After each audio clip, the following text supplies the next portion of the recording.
Good evening, and welcome back to another Pure Theory Crafting from Marvel Avengers Alliance 2.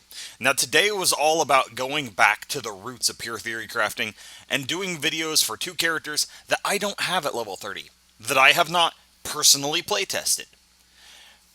Today, very much a mechanical breakdown, looking at the abilities, looking at the numbers, the tags, the buffs, the debuffs. What can we do to build these characters up in such a way that they should be effective at 30?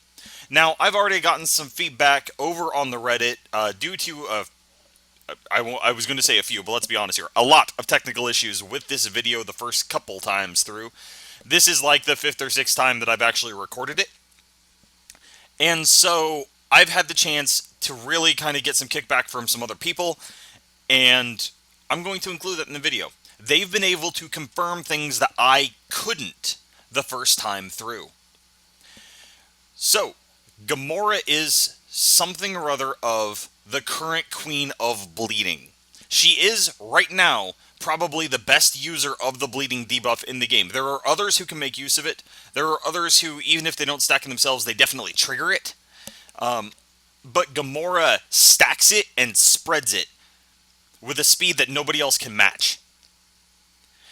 She is a high damage offensive character, but she's really, really centered around that bleeding traits, even though I will present two builds towards the end of the video, one for bleeding, one for stealth. She's going to be making use of bleeding either way. It is very much her thing. Why stress a bleed character at this point in content? In part because there's not a whole lot of bleed characters floating around. It's not a debuff you see constantly, but also because of future content. Sif and Valkyrie are on the horizon. They've been announced. We are supposed to, according to a post on the forum that was just linked in the Reddit a few minutes ago, we are hoping to see Chapter 4 hit here sometime this next week. Chapter 5, a little ways beyond that. And around the time that Chapter 5 hits, we're going to see Sif and Valkyrie join the roster. I expect Sif to be a bleed-based scrapper using sharp attacks with her sword. I think that she will make a fantastic companion to Gamora. But perhaps more importantly, I would not be surprised if Valkyrie is either a bruiser or a tactician, because I remember her from Avengers Alliance 1, where she was a bruiser with team buffs. I would expect her to have some level of a protection ability. In the first game, it was a passive effect that she would just do by chance. That kind of mechanic isn't currently in the game, although that may change in the future. We don't know. Passively reacting with a protection ability. But more likely, like most bruisers, if she is one, or if she goes the tactician route, I think that she'll have some level of a protection available to her, as well as some team buffs. But Valkyrie uses a sword and a spear. Those are her weapons of choice. And whether or not she applies bleeds, having a potential tank who can use sharp attacks would allow you to have an entire frontline team centered around sharp attacks and bleeding. And sharp attacks and bleeding very much go hand in hand. It's part of the reason why Gamora is as good as she is when it comes to the bleed debuff. 6 of her 8 abilities are sharp. So we'll go ahead and go take a look at the character. When we get into the debuffs that have it, I'll explain bleeding in a little more detail. I've already done it on Black Panther's video. I'm going to do it again because if you're here for Gamora, you'll want to know the mechanics of Gamora. Take a look at those stats. Yes, she's level 19. I got her late, and I really wish that I had gotten her much earlier than I did. I have wanted to use Gamora for a while, but she was one of the last heroes that I drew. I still have a couple more that I don't have yet. Take a look at those stats. Health, defense, not very high. Like most infiltrators, she is not designed to be the target of the enemy attacks. She is not designed to take a hit. Evasion kind of lets her avoid that, but she's not an evasion stacking character. Instead, she is all offense all the time. Lots of attack to start with, lots of speed, lots of accuracy. We will see when we get over to the EISOs over here that speed and accuracy kind of become her core stats. Attack, we'll need to build that up one way or another. Thankfully, it starts as her highest, so it will never truly be low. Her leader's bonus of aggression, 10% increase to attack and accuracy. Love that accuracy bonus on her. This lady, part of the core of her bleeding mechanic is her intense reliance on critical hits. Now, as we go through her abilities, and more importantly, as we go into the builds at the end, critical hits are a core part of what makes Gamora strong. When in doubt, give her accuracy over attack. Ideally, you give her both. She herself is very focused on accuracy. If the team needs to bring anything for her to really strengthen her up, bring strengthened. Give her something that increases her damage, her attack, because she can handle her accuracy. Her passive, it's on the screen there, but we're going to scroll down a little further because it ties into her resources. She is a stamina and combo point user. I've covered these 2 other times so far on Pure Theory Crafting.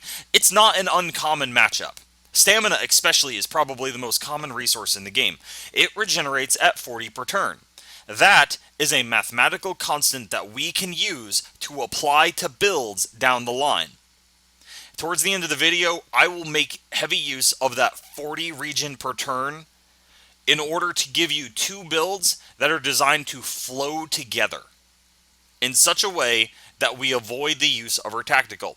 Now, the video that I posted alongside this today, because I did do 2 of them today, was Civil War Iron Man.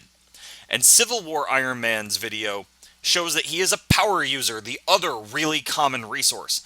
Power has a tendency to start at 100, it burns all the way down to 0, then you have to use this slow tactical to regenerate it.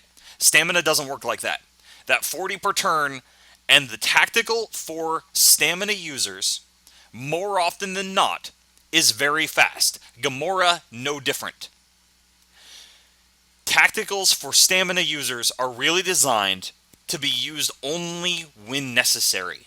For a power user, for that particular branch of the characters, power users use their tactical to recharge their stamina after doing a specific string of moves. Stamina using characters with a well-balanced build never touch their tactical unless they need it. This allows them to use a tactical as a tactical ability, making true use of the name of it. Combo points. Combo points are a little bit different. It's a little bit of an addition onto the stamina. Like most characters who have that secondary combo point resource, combo points or retaliation, either one, she has 5 moves that make use of stamina and generate combo points for her. She then has 3 moves, labeled finishing moves, that make use of combo points that spin them to deal damage. And they gain a stacking damage bonus up to 100% based on the number of combo points spent. They do not cost any stamina and are very much required. You want to weave them in order to prevent her from ever having to fall back onto her tactical. Now, while it looks like a combo point naturally needs to get to 5 points in order to be at its most effective, let's do a little bit of quick math. Most percentage-based abilities in this game, powered on the Iron Man video. On the Civil War cap, we saw the unyielding and the desperate attack buffs. Anything that scales across the percentage line does so from the very start and ends at the very end. There is no arbitrary gate in the middle of that. There is no, the unyielding buff that scales based on how low your health drops. You don't have to lose 10% health before it kicks in. The moment you lose 1%, it starts. But it also won't reach its maximum until you only have 1 point of health left. It doesn't cap at 20 or 30%. It starts at the very beginning of the scale and ends at the very end. Applying that same logic to combo points, which I believe is how they do it, every combo point, including the first one that you were required to use, increases the damage of the finishing move by 20%. If the finishing move does 100 damage, then 3 combo points will make it do 60% more, or 160 damage. 5 combo points will make it do 100% more, or 200 damage. The actual difference between 3 combo points and 5 is that 5 is 25% stronger overall in the long run. This is important because as we get to the builds, as we see at the end there, her passive, generating a combo point after dealing a critical hit, the Master Assassin passive, That passive is how she reaches 5 combo points. She needs the critical hits. And if she fails to get them, because most of her combo point building moves are one-hit attacks, if that one hit is not a critical hit, and it often will be at high level, but maybe not always when you're leveling her up, if she is an early draw for you. If you don't get those critical hits, and you end up with 3 combo points instead of 5, it is more advantageous to us to go ahead and use a 3 combo point finisher instead of trying to spend the stamina on another builder to get it up to 5. It's the whole reason I stress the math to that point. It is more important to Gamora in the long run to let her abilities flow together and never risk being stamina starved. The actual damage can get high enough that, much like we saw with Nebula, all the way back with that very first terrible video that had the horrific sound quality. Eventually I'm going to go back and re-record that. She has an opportunistic move. We'll get to it down the line, but using it at 1 or 2 combo points for this is better than burning out your stamina and not being able to do anything but your tactical. You don't want to throw off your actual rotation. Let's go ahead and take a look at the abilities. She's got 8 of them, like everybody does. 6 of them are sharp, which tells you how focused she is on bleeding, and every one of them is an attack. She does not do buffs. She doesn't do debuffs. She has several debuffs, but they're included in the attack. She is going to deal damage with every action she does because that is what she is built for as an offensive infiltrator. Starting at the very beginning, Precise Strike. This is quintessential Gamora. I use that phrase in the Reddit post, and I really, really believe that that's true. It is 70 stamina. Its stamina cost is fairly high. You'll need to pay attention to that because it does not go down. Melee, sharp. That blood red sharp tag tells you that it plays with the bleeding debuff. That is your matching debuff for any sharp ability. Melee or range, doesn't matter. If it's sharp, bleeding. This move is precise by default. We've already kind of stressed how critical hits are massive for her. But in fact, we've only seen half of why critical hits are massive for her, and the rest of it, when we get all the way down to her innate, we'll show you why the other half of why critical hits are so important. But it's part of how she gets her combo points up to 5. So this move, having a 25% accuracy increase by default, is just going to help her with that high accuracy need for crits. This move by 2-star applies bleeding with a 100% chance. Bleeding is her thing. It is her focus. It is what she does. Even if you do the stealth build, you'll find that bleeding happens, even if you're not using this particular move. Bleeding is an interesting damage over time effect. Unlike Wounded, which simply does its damage over time, or Static Shock, which is triggered anytime a shock attack is used against anybody in the enemy line, bleeding is triggered by 2 separate methods. One, if the opponent uses an attack, as in a move with the attack tag that you see right here. It has to have a damage rating. Buffs and debuffs don't set off bleeding. At least the vast majority of them don't. Consistency-wise, they shouldn't. Only attacks, because they actually use the attacking phrase here, only attacks set off bleeding. Tacticals, buffs, and debuffs do not.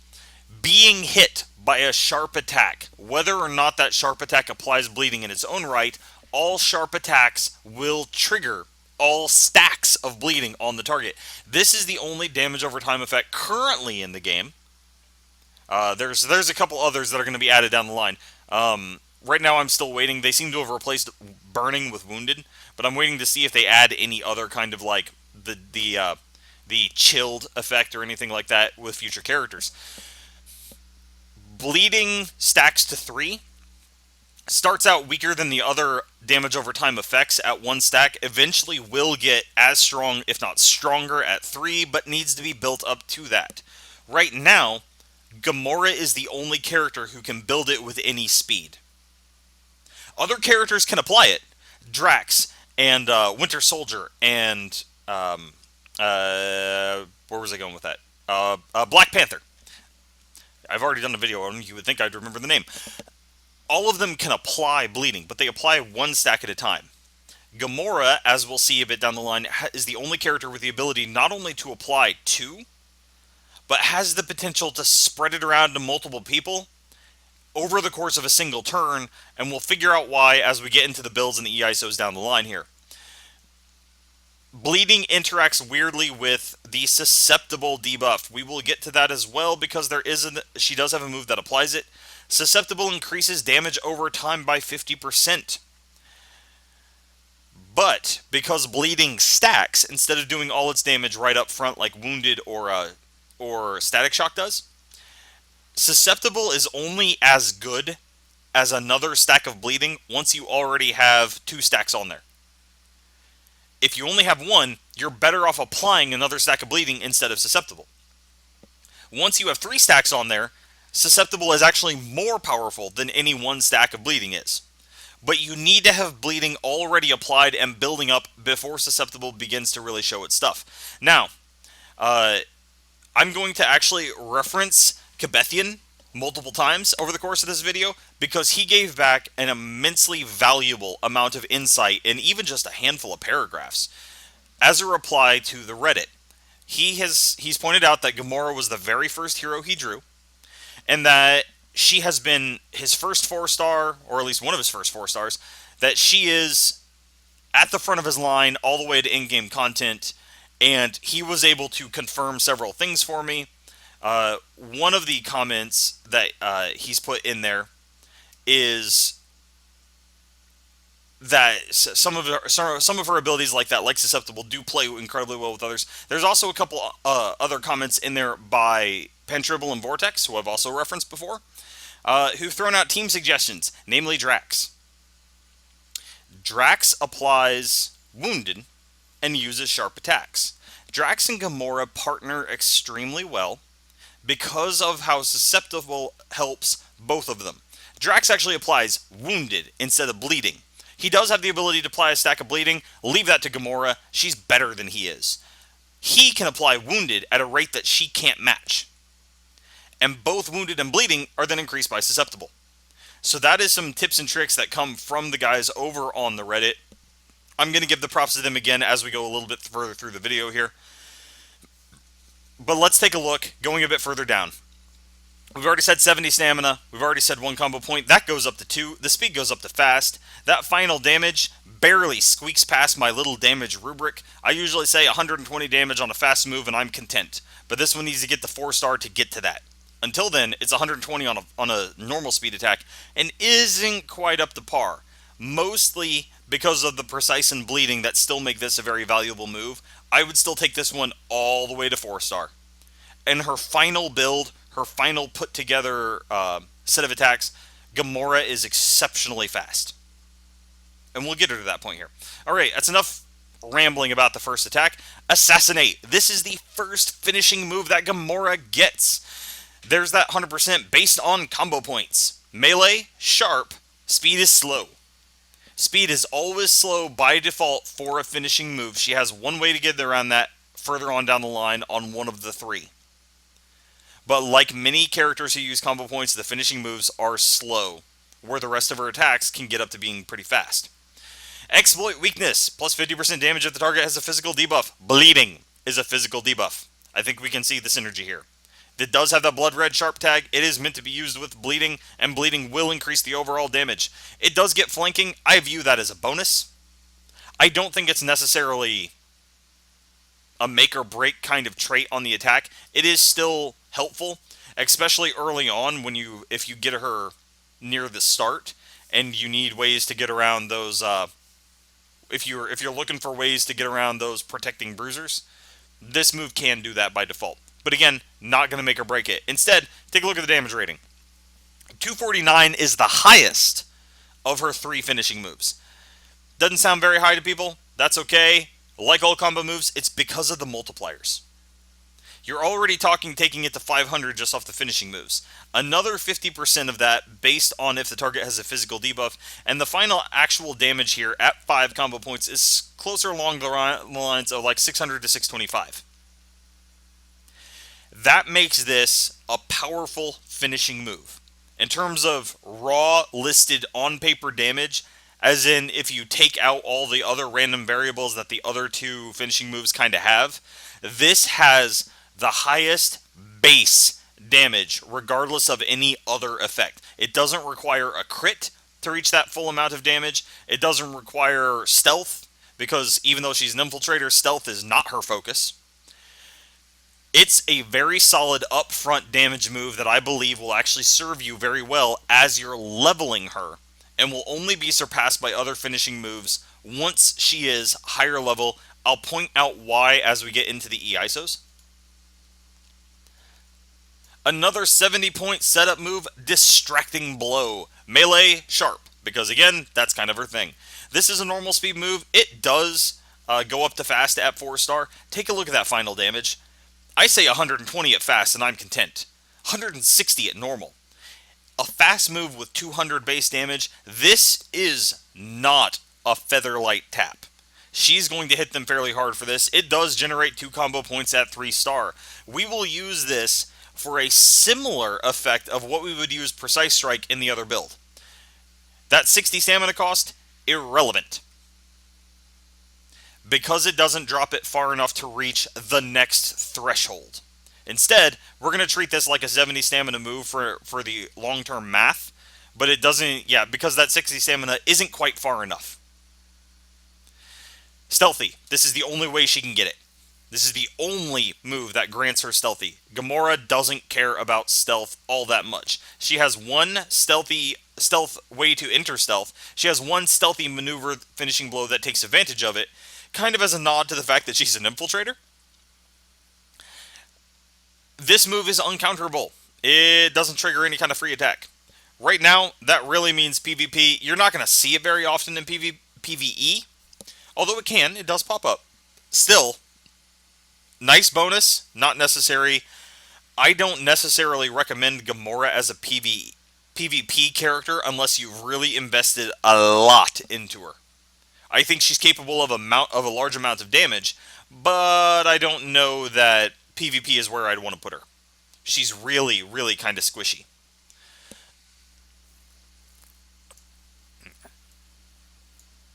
Intercept. This is one of 2 unarmed attacks, and it's one of 3 attacks that I view as secondary to the primary builders. The way that I see Gamora is that she has 2 moves that are a primary core ability to one of her builds, and she has 3 moves that act as a secondary slot to that assist them in building up combo points, but serve a different purpose that are primarily there for their respective buffs or debuffs. And then she also happens to have the three finishing moves. You get your choices of those 2. This one's big point is applying Foiled to remove and prevent tactical buffs. It is one of 2 moves that has an 80% chance of applying a debuff. Because only 2 of the 8 moves, and both of them are those secondary type of moves, I don't think of her as a big candidate for experimental. Demoralized is a wonderful debuff. It is.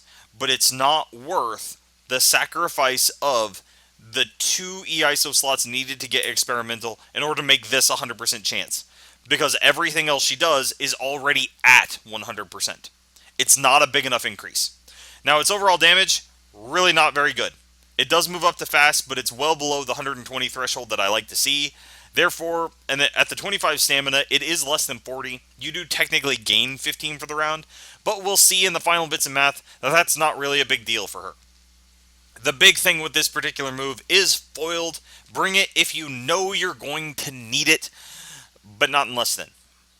Further on down the line, as more content comes out, I expect to see bosses who have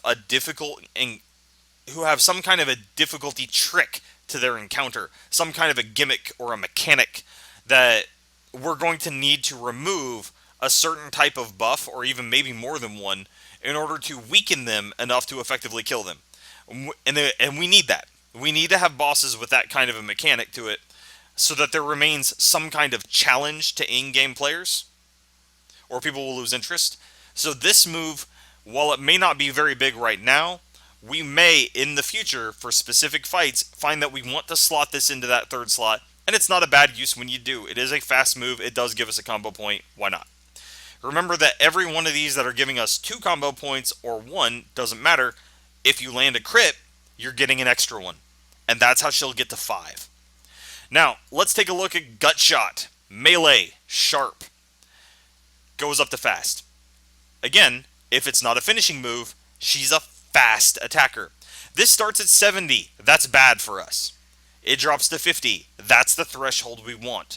Gut Shot will become a vital part of your rotation as soon as you get it to 3-star and you want it at 3-star. Exposed and Susceptible. I've already explained how Susceptible plays weirdly with bleeding. Normally, I would say, instead of applying Susceptible, give him another stack of bleeding. But Gamora has the ability to do that in a variety of ways. Susceptible is really good for her, because she's going to be throwing out bleeding right, left, and center, and we'll get to how we do that in just a couple of minutes here. Exposed, also a wonderful thing. Physical debuff, mental debuff. Having both of these at a 100% on one attack. This can boost Assassinate if your original bleeding target is dead. These together can provide a great amount of damage bonus to your team as a whole. Now, again, we're looking at that 50 stamina cost, we're looking at fast. This is a character who just gets better the higher that she levels her abilities. 3-star is acceptable for most heroes. It's not that big of a resource cost. Ultimately, it costs you as much to get a single ability up to 4-star as it does to get all 3 of your abilities to 3-star. So, the big benefit from 3-star to 4-star for her is a speed increase, and it's a very big speed increase. Every one of her abilities kind of switches up to being fast. Gamora is not a slow character. Speed is one of her highest starting stats. She will get multiple E-ISO crystals for speed, and she can, as she builds up, increase all of her moves to fast. Gamora gets her turns very, very quickly. Again, it's part of her role as a primary damage dealer for the team. She's not there to provide buffs, she's there to be the one that the buffs are boosting to no end. Steel Barrage, this is our 2-star finishing move, the second of 3, ranged sharp. Now, ranged is rare. This is the only one of her 8 primary moves that has it, but her free attack copies the animation for Steel Barrage. She throws a knife. Can't remember what it's called off the top of my head, but I think it is just like Knife Toss. Both of them are range sharp. It does play well with bleeding. This and her free attack will set off bleeding even if they don't necessarily apply it by default. This is a stealthy maneuver. Instead of being dependent on the enemies having a debuff, it's dependent on her being in stealth at the time at which she sets this move off. Remember that stealth also increases your attack power by 20%. Further bonus to the damage, basically. Finishing move up to 100% there. We can see Wounding Strike, but I'm going to come back to that because I'm going to look at the final damage first. This move is the lowest base damage of any of her finishing moves. That does not mean that it's the lowest damage overall. Personally, strike for strike, this, I believe, becomes the highest, but it does it in a different mechanic. 150, we already said that the final math for, say, Assassinate was like 650 or so. 150 here, when increased by 100%, and then a further 50 plus 20% for being stealthy, is going to put this at closer to 400 to 450 damage. Wounding Strike deals an additional 200% damage, attack damage over time. This means that while it's only going to be about 400 to 450 damage rating on a hit, which is still not bad, it's really not. It's higher than any of our other combo builders are going to be. You get another 800 or so damage over the course of the wounding debuff on the target. And as a wounding debuff, it cannot be removed. It is a typeless debuff. It does not say tactical, mental, or physical, and thus cannot be removed. It can be resisted in PvP, but PvE enemies don't resist debuffs like that. This move will see some of its best use as you're leveling or as you're pushing higher level content where the enemy's accuracy is high enough that Gamora's high accuracy is just letting you squeak in and land regular hits and not necessarily landing consistent critical hits. The landing this strike and getting wounding on them is enough that even if it's a epic boss and you're working your way through heroics the first time, this is going to slowly wear down some of the strongest enemies in the game, because the final damage output, all said and done, with 400 upfront damage and 800 or so from the wounded, is going to be like 1200, and therefore, in the long run, double that of Assassinate. Because of the way that Wounded does its damage, because it does tick off over time, and if there's enough time gap between people's turns, it'll tick off 2 or even 3 times, it won't take you very long to go from the 400 damage that this does, scaling up to the 600 damage that the Assassinate does, and then anything beyond that just makes this better. For a stealthy build, this is not a bad finishing move, but you have to take that into account in order to use it properly. Again, it looks like very low numbers. It builds up if you give it the chance to, and you kind of have to keep that in mind, or else it's a little bit wasted. Nerve Strike, 50 stamina. That's that wonderful number that we like to see. That's that. If 70 is where the starting moves are at, 50 is that next gate that we want to get to. Melee Unarmed, the second one. Fast Speed, that goes up.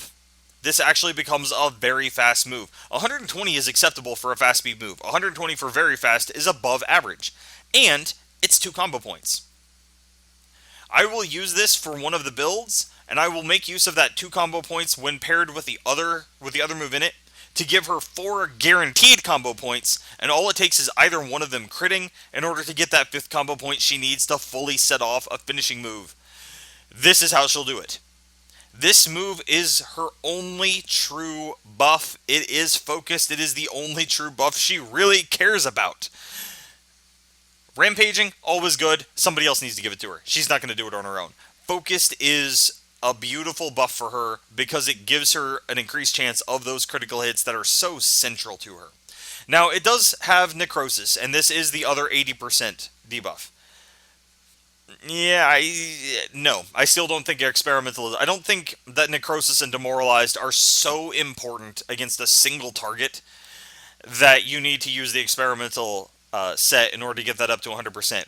If it happens, great, because 9 times out of 10, you're fighting an enemy who doesn't heal at all, and it's not going to do you any good. There are some enemies who heal. There are. In Spec Ops 1-3, when you're fighting your way through it, especially if you're building up your team and you don't have a lot of 4-star heroes, the triage that the tacticians apply can be blocked with Necrosis. It does help from time to time, but not nearly as much as Focus does, and Focused is a 100% buff on this.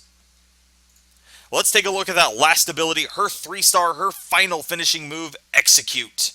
Now, Kebethian says that this is the move that he uses now in-game. It is his primary one that he likes to take, and I agreed with him. I got that feedback from him in the first 5 renditions of this video that I spent all morning doing. I said that Execute may not start at the level of Assassinate, but will surpass it as Gamora herself reaches level 30 and begins to increase her star level. And it does so because of Brutal. Instead of gaining 50% flat damage just because the enemy has a specific debuff, it's a chain of hits. I don't know the exact number. Most Brutal strikes are somewhere between 5 to 10. Given her sword, I'm guessing it's actually on the lower end just because of the animation. But Brutal increases its damage every time one of those hits crits. The rest of them do more.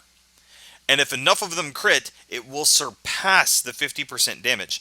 I don't know that that prior to 3 and 4-star Gamora, that because it starts at a lower damage than Assassinate, and because this isn't that flat 50% bonus, the big thing I see here is that Execute trades speed for power. I should say it the other way around. Execute is a faster move, losing out to the power of Assassinate. Kind of the better way to say that. It is melee sharp. It does play well with bleeding builds. Speed is slow. How does it turn around and bypass assassinate, and that is opportunistic. This is a wonderful property to see on an attack. If this move kills, she gets another turn right off the bat, and this allows her to bypass the only slow speed attack she'll be using in the entire chain. Fast, fast, and then she'll make this an instant move.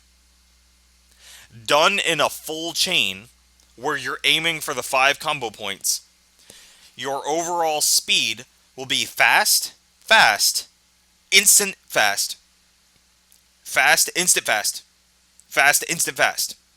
She's doing 3 attacks, but she's really doing 3 attacks in the time in which she's taking 2 turns. This is what I mean about Gamora being an exceptionally high-speed character. Now, because of her passive, if any one of those attacks in execute crits, you should get a combo point. This lets you turn around and fire this move off again at just 1 combo point if you really want to.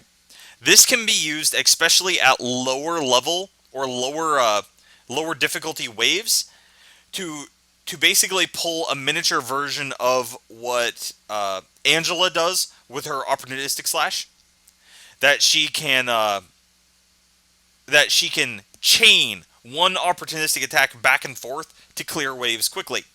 Now, if you're just taking her into like a level 27 scouting mission, you're probably just as good taking someone like Hawkeye and using him to clear the waves quickly. This is still a very, very powerful way for Gamora to clear waves quickly to get you to those final powerful enemies. Speed versus power. Execute definitely has speed. Because of her emphasis on crits, Brutal means that it's not lacking in power either. I'm a big fan of this move. I haven't even got to use it. I'm still a big fan of this move. Love looking at things on paper and seeing the potential they have. Holographic Projector. This is the tactical that we don't want to use unless we need to. It does generate a combo point. It is very fast. Repositioned and alerted. It removes and prevents tactical debuffs and increases her evasion by 25%. Both of those are defensive. And both of them are actually very good defensive buffs. Especially since evasion is the only defensive stat she has that she can actually get up to an acceptable level. This move should, when you're designing the build that you want to use for Gamora, you should always try to make it so that she never has to use this in order to keep her turns going. But you should never forget that you have a defensive, very fast move you can keep in the background, so that if one of these pops up and you need to use it to strip off, say, wide open, or if the enemy has a lot of area of effect attacks and you want to increase her evasion so that she has better survival, since area of effect attacks are going to go past the tank anyway, never forget that you've got this in your pocket.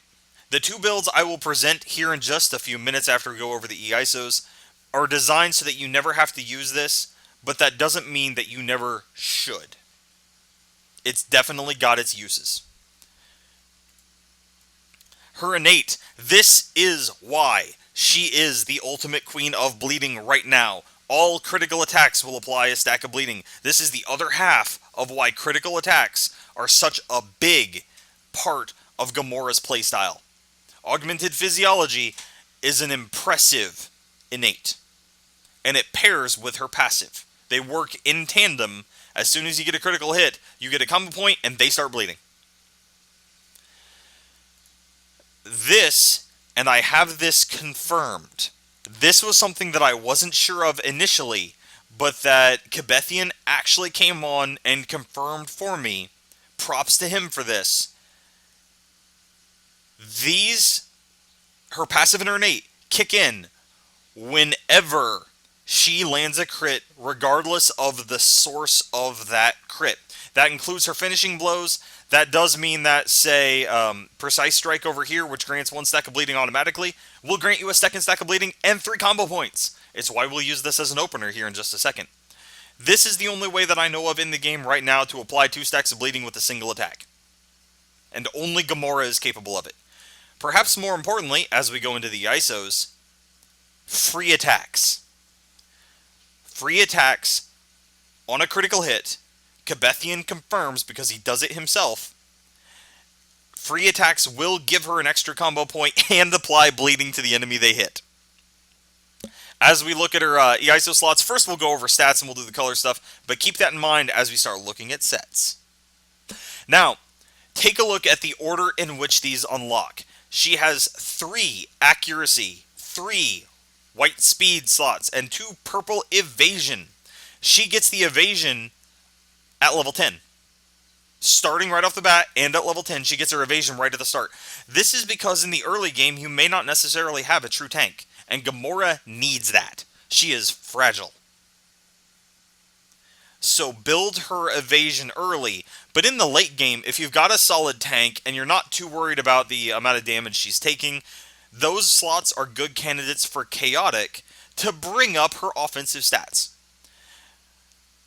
As she hits breaks 19, as she hits level 20, and then again as she hits level 30, you get your second and third speed slot as well as her second and third accuracy slot. These are why, and then of course as she starts to build her star levels up there at the later game, these are why Execute and its Brutal Strike begins to surpass Assassinate, but doesn't necessarily do it up here, where accuracy isn't as high as her attack and speed, and she only has 1 accuracy crystal all the way up until level 20. So in the beginning, Assassinate probably is your best. You might as well go ahead and use it at 1 and 2 stars in the early portions of the game. If Gamora is an early draw for you, this is for new players. As you take her up to higher level, you'll begin to shift her abilities around a little bit, change your focus over onto Execute, and really pay attention to how her accuracy begins to build up faster and faster. The one thing that we can see that's missing across those 8 slots is that none of them are red. She has no natural way to increase her attack. She does not apply Strengthened.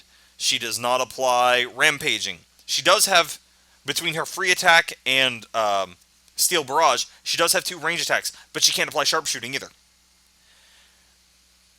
I view attack as the most pressing secondary stat for EISOs.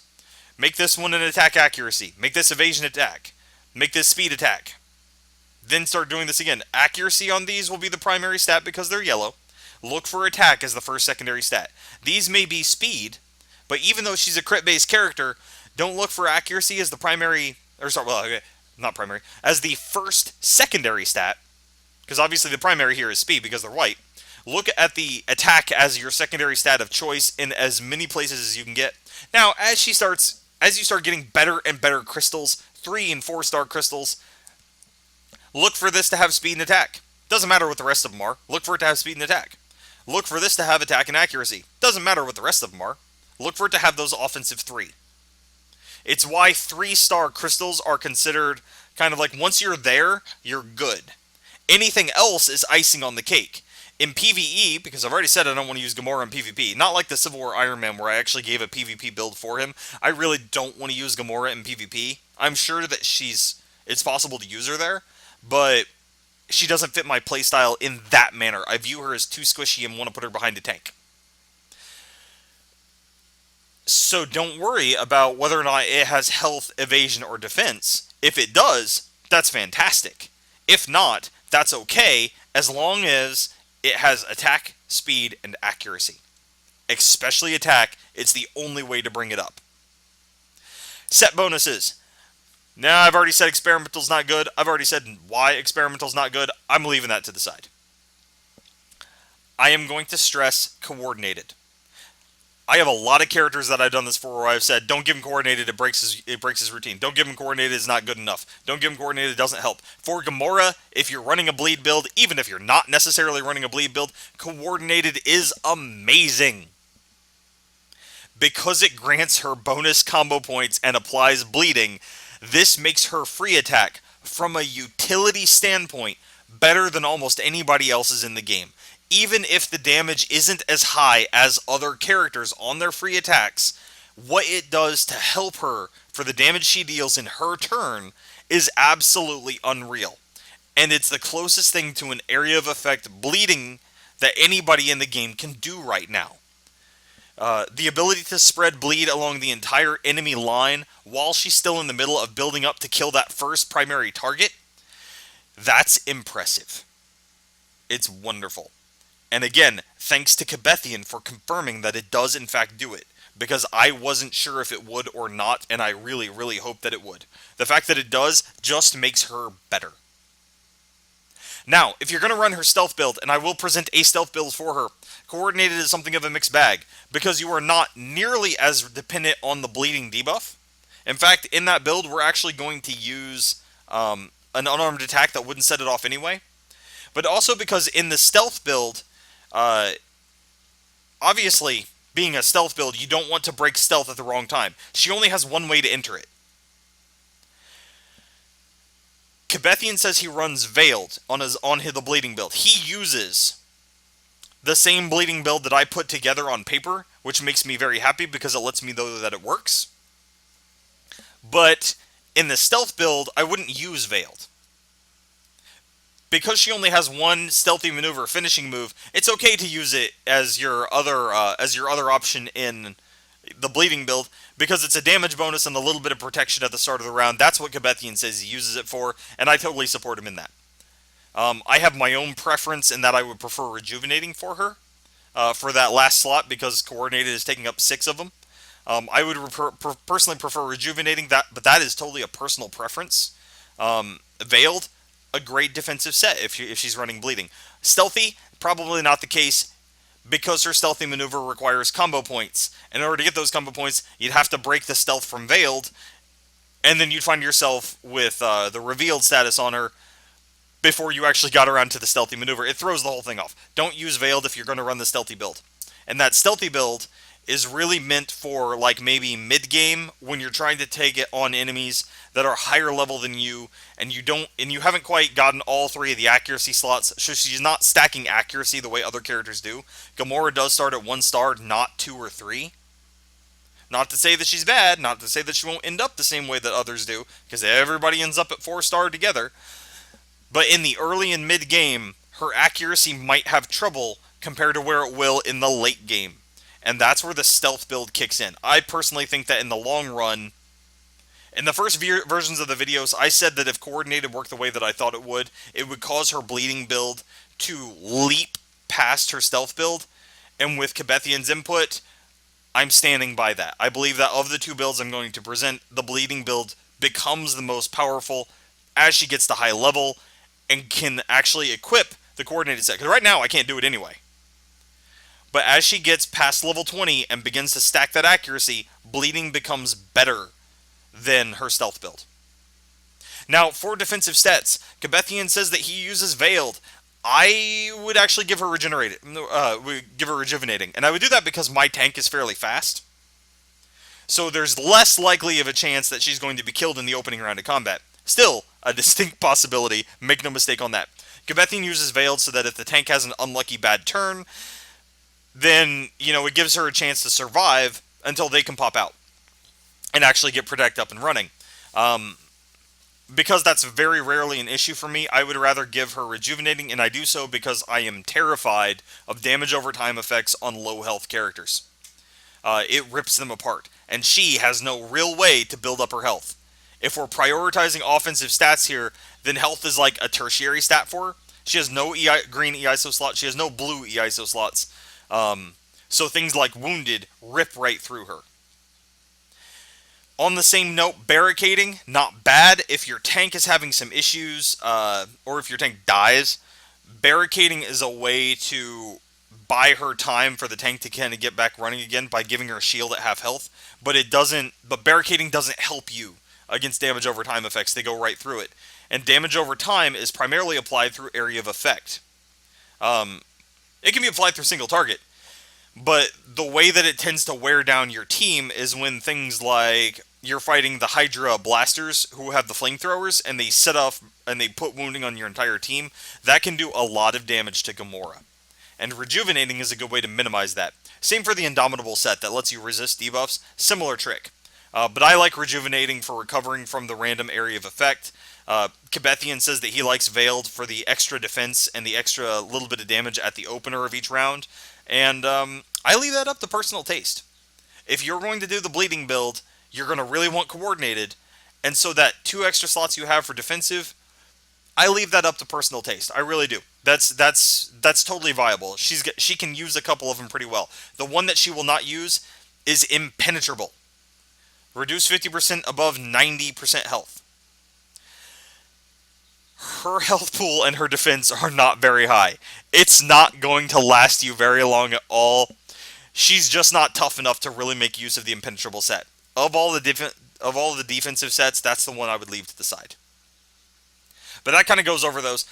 She is a major damage dealer, and she doesn't necessarily need flanking or the ability to target stealth. She really doesn't necessarily need that.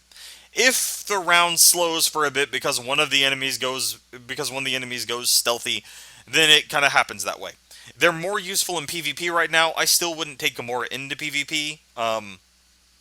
In PvE, yeah, they happen occasionally, but usually what happens then is that the stealthy enemy you're after is the only one still alive.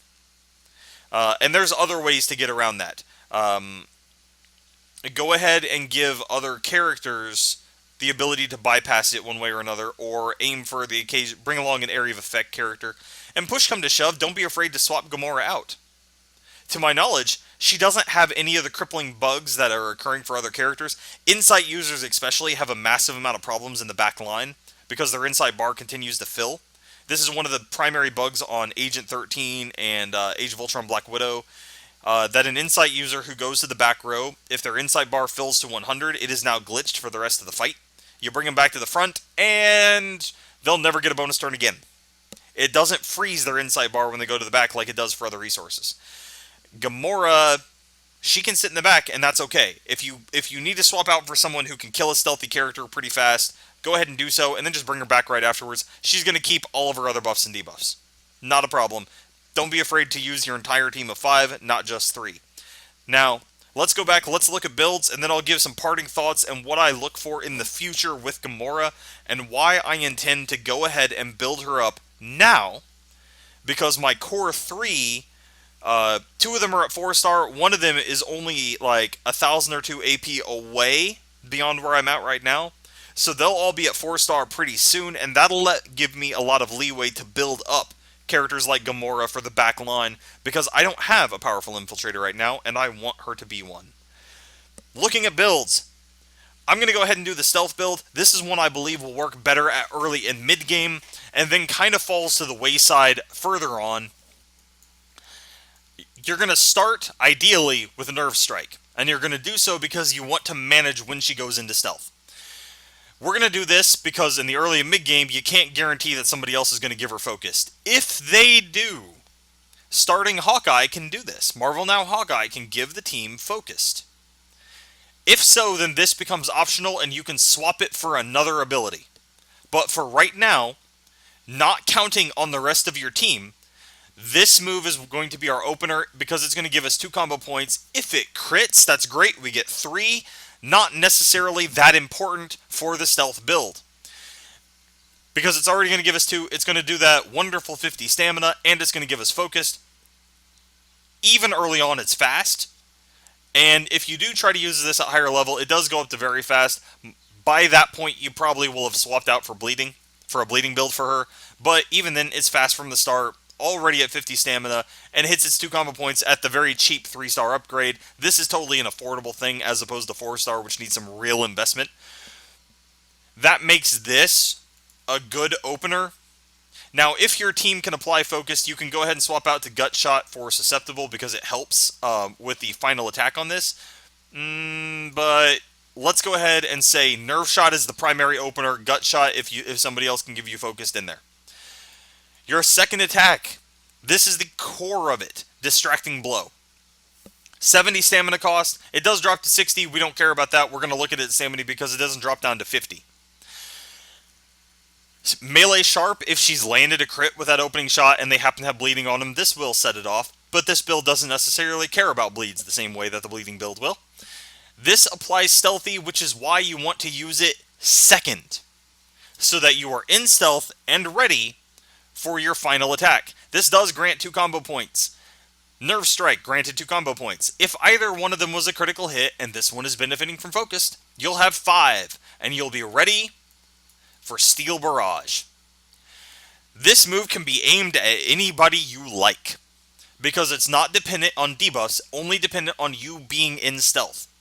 As you're progressing your way through the game, as you're hitting those roadblocks where the enemies are tough, where they're hard to beat, and where you're really pushing yourself to get through them, this powerful wounding strike, and the fact that it's not so dependent on critical hits, will let you get past those big hump battles in hard and heroic modes. Once you've gotten past them, and once your team is a little more developed, and once Gamora is more developed, this particular build, this stealth build, kind of falls to the wayside in favor of bleeding, as far as I'm concerned. And Kebethian says that he also uses the bleeding ability at high levels. I personally, even just looking at it on paper, think that the bleeding build will win out, so let's take a look at how that's going to work. Our opener is Precise Strike. We're going to kind of flip the stamina cost around. Instead of starting with a 50 stamina move, we're going to start with a 70 stamina move and then go to 50. In the end, the math will be the same. It's acceptable. This will also grant us 2 combo points. At 4-star, take it all the way up to 4-star because it gets fast, and at that point, it's totally an acceptable source of damage. Speed is a critical part of high-end Gamora. The more attacks she can get against bleeding targets, the more time she can trigger bleeds. This may not do a whole ton of damage right off the bat, but if the enemy's already bleeding because of free attacks or things like that, or maybe your other hero applies bleeding too, this is just going to trigger all those bleeds for extra damage. On a critical hit, and this has Precise, great chance of an opening critical hit even if she doesn't have Focused. This build won't actually give her Focused. We're going to rely on her team and the fact that she's at higher level and has really good EISOs to allow her to land more critical hits naturally, and in fact she'll probably be landing lots of devastating hits, and those will work just fine too. So we're going to use this. If Precise allows it to land a crit or a devastate, you're going to get 2 stacks of bleeding and 3 combo points. We're going to follow it up with Gut Shot. I like Gut Shot. Now we're going to follow it up with a 3-star or above Gut Shot is what we're going to do, because we want that 50 stamina. That's the next gate. Both of these builds have a 70 stamina move and a 50 stamina move. And here's after I list off why we're going to do what finishing move we're going to do. I'll actually go through the math of why that particular chain is important. Now this one applies exposed and susceptible. These work in tandem to increase the amount of damage you're going to do both with your attacks and with the bleeding debuff that you're already applying. If this move lands a critical hit, and we would like to see it land a critical hit just because of her high accuracy, although she, again, at this point, doesn't necessarily have Focused. But there are a lot of characters who can grant Focused, and any one of them will help her out there too. This move on a critical hit for 50 stamina is going to give you 2 combo points, which will take you to 5, assuming you got 3 from Precise Strike, which you probably did. This will take you to 5. Go ahead and round it out. This will also give you a 3rd stack of bleeding and susceptible. She is the only person in the game right now who can potentially apply 3 stacks of bleeding and susceptible to the same target off of 2 fast attacks back to back. That is an immense amount of setup in a very short period of time. The fact that she does expose there as well, this is a boss-killing chain that can occur at a speed that allows her to match a supervillain turn for turn. Because we've already seen how high her speed is going to get. It's her highest stat by default, and she gets 3 EISOs for it. The finishing move early on, if you decide to level her with a bleeding build, which is not a bad idea. If you opt to go for this instead of stealth, I won't complain. It's probably what I would do. Finishing move for the start would be Assassinate. Until she starts to, say, break level 20, and she gets her 2nd accuracy EISO, and she starts to really be able to build up her own personal accuracy, eventually Assassinate will kind of fall to the wayside in favor of Execute. And as Execute will be somewhat expensive, I don't think any epic boss actually drops it. You will have to buy this move currently. As your accuracy gets up, Brutal and Opportunistic make this the better finishing move. Kebethian says that he prefers, personally, Execute between the two of them. I'm going off his input because if he's a character who's got a 4-star Gamora, and he's been using her since she was the very first one he unlocked, the man knows more about Gamora than I'm ever going to, I'm sure. So I do the pen and paper and say, hey, this is what it looks like, and he goes, yep, because he's done the playtesting that I've not been able to do for it. Brutal, opportunistic, take advantage of this, allow her to chain her attacks back to back. At 4-star, we've already set the other two to fast, and this is where she does that fast, fast, instant fast, fast, instant fast, fast, instant fast, back to back to back as she clears her way through waves. Another opportunity is if the enemies are dying faster, or if your other people are able to do some kind of an area of effect attack. If you've paired her with, say, Age of Ultron Black Widow, and you've thrown out the explosive discs that put wide open on the entire enemy line, then as soon as you have a combo point or two, go ahead and throw opportunistic, and if you can kill the enemy with it right off that bat, because remember, 3 combo points, which you can get off of a single precise strike, is only it's only 25% more damage if you follow it up and go all the way up to 5.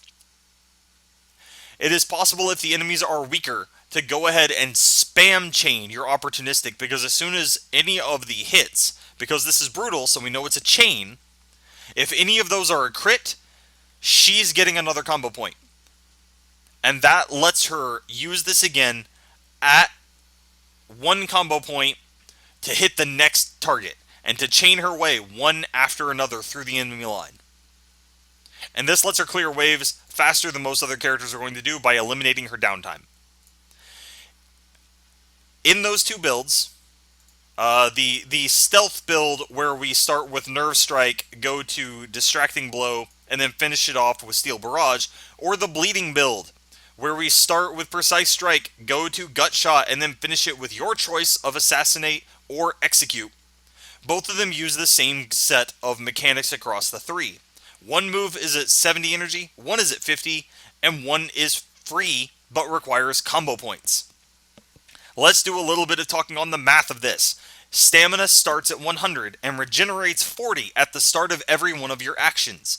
If you are using Execute and you get another action thanks to Opportunistic, you do get 40 energy right then and there, because it occurs at the start of your actions. It doesn't necessarily consider that a separate turn. In that way, you're going to start with, let's use the Bleeding Weapon as an example. You start at 70, you drop to 30. You recover 40 energy, you're at 70 again. Using Gut Shot at 3-star, it costs 50. You drop from 70 back to 20. 20 is the number we want to be at, because from here you go into your Finishing Blow. And your Finishing Blow regenerates 40 on that turn, but doesn't cost you any, bringing you back up to 60, so that after you've done each of those 3 moves once, at the start of your 4th action, and if you've used Execute and gain that extra turn from Opportunistic, your 4th action is occurring at the end of your 3rd turn, with no time gap. At the start of your 4th action, you regenerate 40 more, and you are back to 100, and ready to start the chain again, unbroken. No need to resort to her tactical. 70 to 30 to 70 to 20 to 60 to 100 and ready to go again.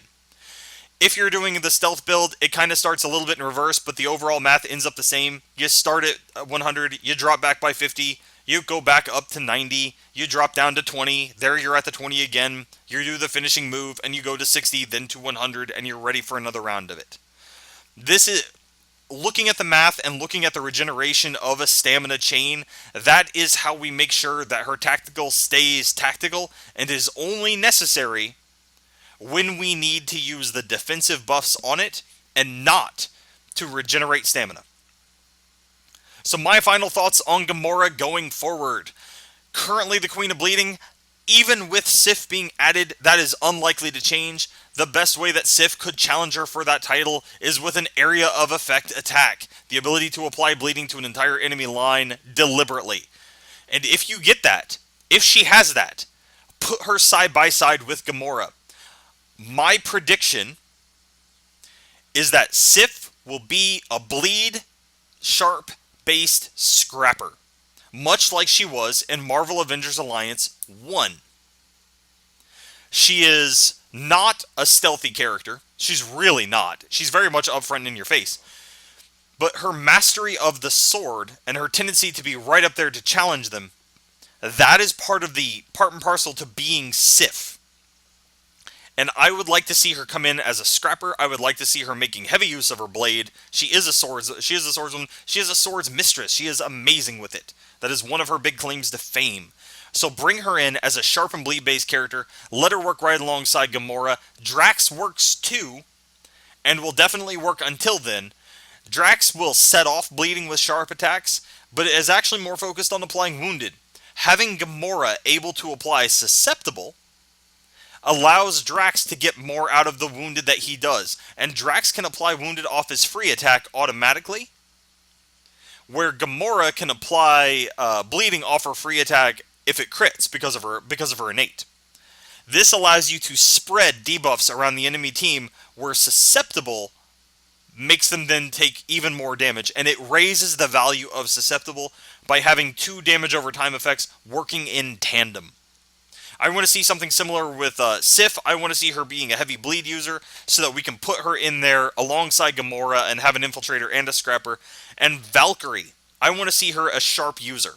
I don't know that she's going to be a bleed-based character. I highly doubt she will be. But I would like to see her using sharp attacks and yet being either a tactician or a bruiser with some form of a protection available. I would like to see her be a tactician tank, because I believe that since this game has done a very good job of keeping each class within a kind of a very specific role, I would, in the first Marvel Avengers Alliance, Valkyrie had some very powerful team defensive and healing kind of abilities.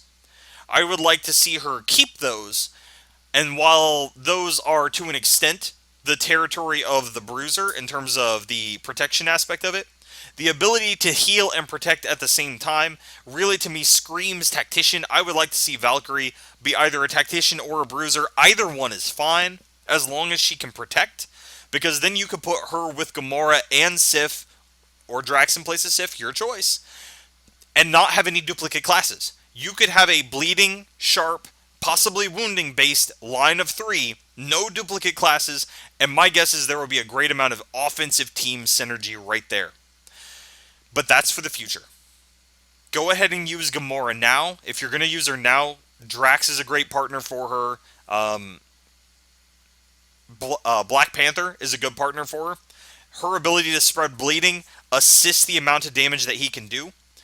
In his video, we saw that his ability to stay stealthed, which Gamora can't do, means that his 3-star ability, Shadow Strike, which is a sharp melee attack and will set off bleeding, was meant to be used with his bleeding opener, which puts him into stealth, but that you're really just kind of chaining it over and over without the ability to apply lots of bleeding, although I do believe it exploits it.